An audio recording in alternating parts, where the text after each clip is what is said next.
Okay, so here's this old computer, and as you can hear, it's pretty noisy. The noise is coming from the power source unit, from the processor, and from the graphics card also. But let's try to reduce the RPM of the processor's fan and thus slightly reduce the noise. Okay, so first of all, restart the computer and enter BIOS. So restart, and to enter BIOS I will use the delete key on the keyboard. Wait until Windows shuts down. That's Windows 7 and it's using a mechanical hard drive. Okay, so now press the delete key quite a few times until you see BIOS. Okay, so we're here in BIOS. Now use the arrow keys on the keyboard and go here to power to the right. Okay, and here go down and go to hardware monitor.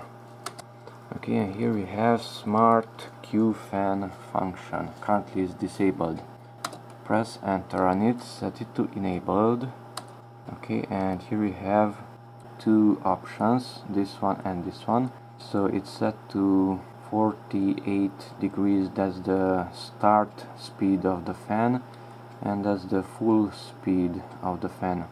So the fan will start rotating at more than 5 volts at that temperature. So as you can see, that's the highest temperature, 48 Celsius.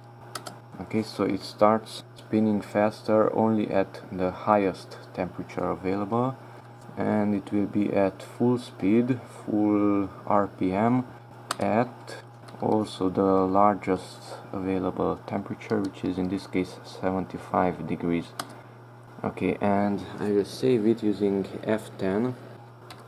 Okay, and listen to the noise after I press enter, and the settings will change. The cooler of the processor will be more silent.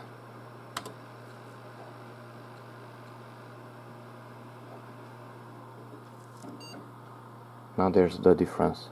Of course, the graphics card is noisy and the power source is also noisy.